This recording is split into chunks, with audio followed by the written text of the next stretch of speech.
Organizers asked me to prepare a presentation about the situation with the higher education policies and the situation in the Eastern and Central Europe, in the transitional countries. So I did it and I expressed the conclusion that in fact the eastern part of Europe is in the problems because it lags behind the development part of Europe in many indicators. So we have a lot of challenges in the transitional Europe, countries which passed from the communist, socialist, totalitarian regimes to the democratic regimes, to see how to handle and how to reposition our higher education and our research in the global context. Well, I'm here at the Global Forum at the invitation of Dr. Ara Hakavi, one of the organizers of the forum, because he and I have been colleagues for more than a decade and a half now, because we share a very strong interest in the role of universities as anchor entities in their community and the role that university must play in solving some of the grand challenges in communities where they're located. And because of more than a decade of experience in serving and working at anchor universities, I was invited to share my perspectives at the 3 universities that I've been employed at, where I've had responsibility for growing these strategies, starting with the University of Minnesota, and then the State University of New York at Albany, and now in my current role as the Chancellor of the University of Illinois. I'm professor here at LUMSA, an associate professor of pedagogy for inclusion, and I also did research on soft skills. Here in Italy, university teaching and learning is focused on knowledge, on the transmission of knowledge through traditional ways of teaching and learning. But what emerged in the past years, in the recent years, is that perhaps we are not preparing our students for the labor market that not only requires technical skills, it also requires soft skills.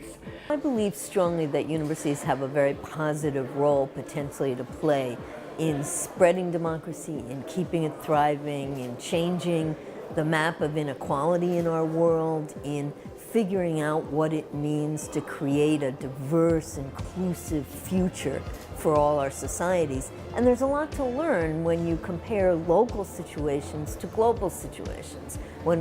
Each of our situations is in fact local, but across the world there's a lot to learn in terms of how we generalize from that.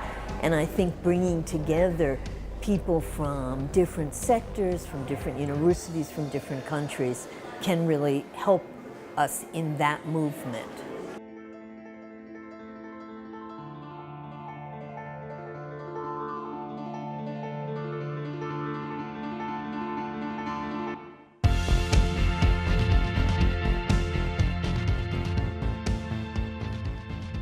I'm here at the Global Forum for the Education International, which is the teacher trade unions globally. And I've been a chair of the Higher Education and Research Standing Committee we have here in Europe for the last 10 years. We are a special university in my country because we are an international university. We have students from over 100 countries of the world all studying in Budapest. So our mission is in a way different from that of national universities, training mainly people from Hungary. But I would say what is happening at present and where we share a common responsibility with the other universities is to take a position in favor of the right to education, in favor of academic freedom. As you probably know, the Hungarian government has quite restrictive, or not to say repressive, policies vis-à-vis higher education, and it is the job of the universities, the responsibility of the university to resist such policies in the name of the right of all categories of people to go to higher education.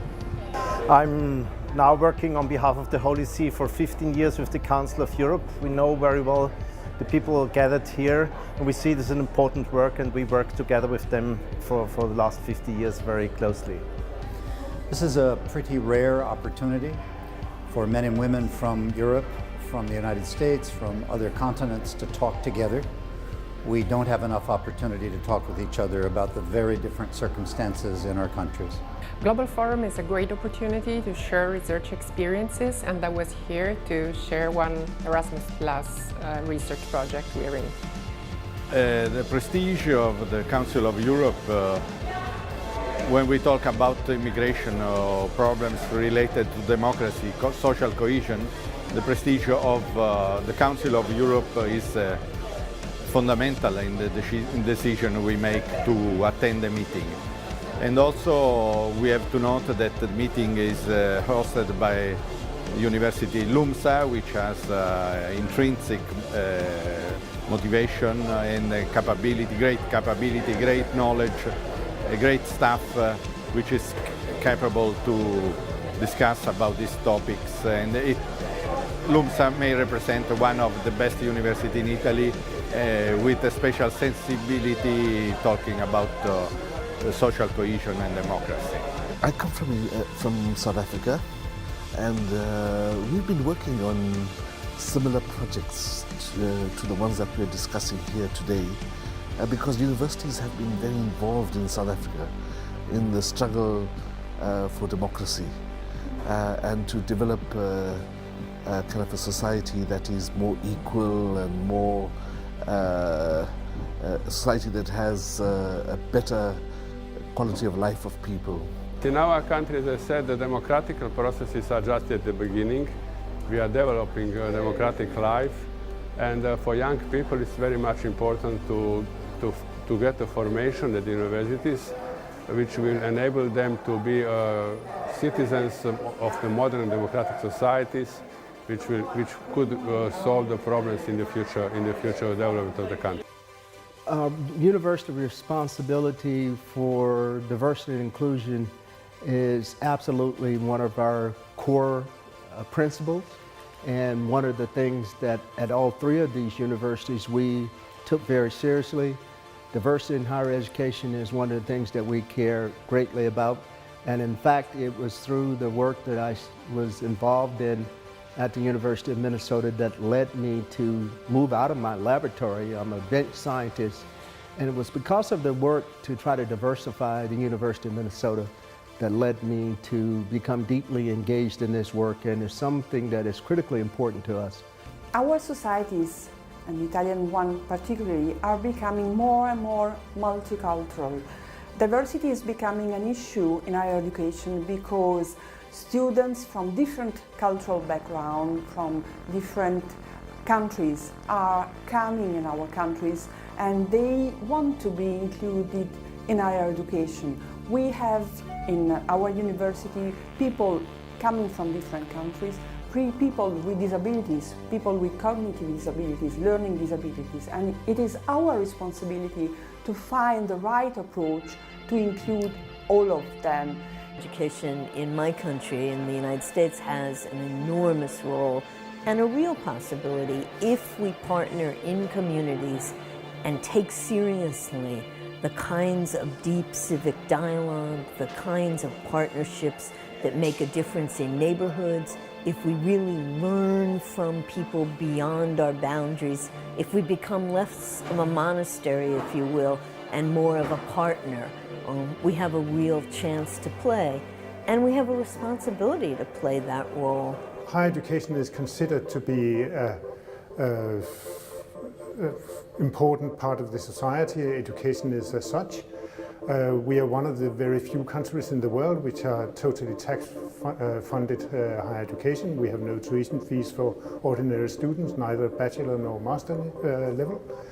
And I think that we do consider the importance of social mobility and education as part of this, as being a very important, so we should have a total tax-funded. In the United States, higher education has a historic role in the development of practices of inclusion, of democratic engagement of its students. Higher education is always on the front lines. Since the civil rights movement, access to higher education has been an enduring theme and question. There has always been in the United States a tension between higher education system, which is quite elite, quite exclusionary, in many ways reproduces privilege, and forms of higher education that are deeply democratic, deeply open to the many.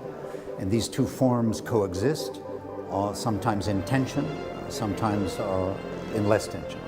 Higher education has a great responsibility, not only in Italy, but all over the world, to increase inclusions and to promote civic engagement at all levels. In Italy there are good practices, but still they have to be improved and diffused as much as possible all over the country. The universities in South Africa operate under something that's called the Higher Education Act, and the Higher Education Act is very explicit about what it expects from the universities. And the ideas of building democracy, of social inclusion, getting students to understand diversity and so on, those are all very much built into the program in the South African universities. That's it.